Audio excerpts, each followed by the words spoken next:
জগাওক, আপুনি দেৱতাৰ গুণবোৰ আপোনাৰ গালে আহিব, আকুৰিক সন্ততিক জগাওক, আপুনি অসুৰ হৈ যাব। এজন ভাল মানুহ কেনেকৈ অসুৰ হৈ যায়? অসৎ সংগ কৰি যায়।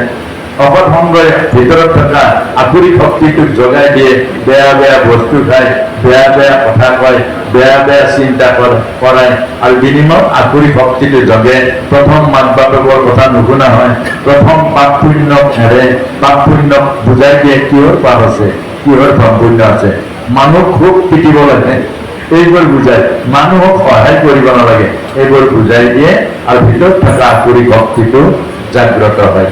সেইকাৰণে আপোনাক কৈছে, আকুৰি শক্তি জাগ্ৰত হলে দুৰ্গতি হব, ঈশ্বৰ বিমুখ হব, আৰু জীৱনৰ সোৱাদ নাপাব, জীৱনৰ ৰস নাপাব, আৰু পাপেই পাপ হব, বিনিময়ত অপঘাতে মৃত্যু হব, মানৱ জীৱন অৰ্থ নোহোৱা হব। সেইকাৰণে আমাক বুজাইছে ভগৱান কৃষ্ণই ষোড়শ অধ্যায়ৰ যে দেৱতা শক্তিক জগাওক, বিপদত পৰিলে দেৱতা ঈশ্বৰক মাতে, আৰু ঈশ্বৰেও দেৱতাক সহায় কৰে।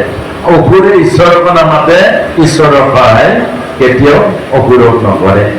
গতিকে আমাৰ দেৱতাটো ভোগ আছে, ভোগ কৰিলেও অন্তত ভগৱানৰ চৰণত আমি কৰ্ণাগৰ প্ৰভুক অৰ্পণ কৰি।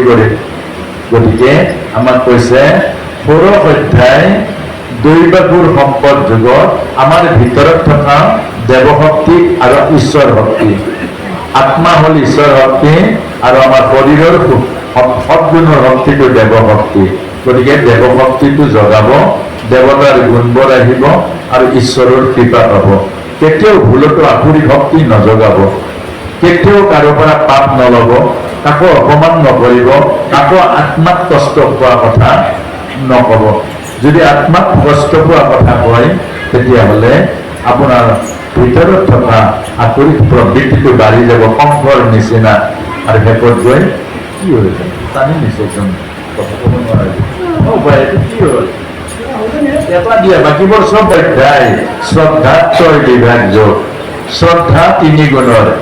এক শ্ৰেণী শ্ৰদ্ধা মানে এতিয়া আপোনাক সেৱা কৰিব, আৰু বাটত যাই এইটো বদমাছ হ'ব, এইটো মানুহ দেখুৱাই মই সেৱা কৰিছো, সেৱা কৰিলে কি হ'ব, কেতিয়াবা পালে দিম পিটন।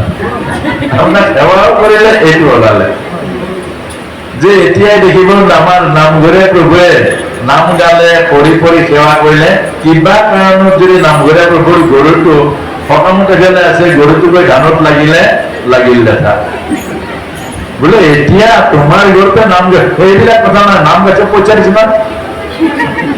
গৰু কেলে ধান খাব, এনেকুৱা ধৰিব আপুনি আৰু বুজাব নোৱাৰে। এইটো হল তমগুণৰ শ্ৰদ্ধা।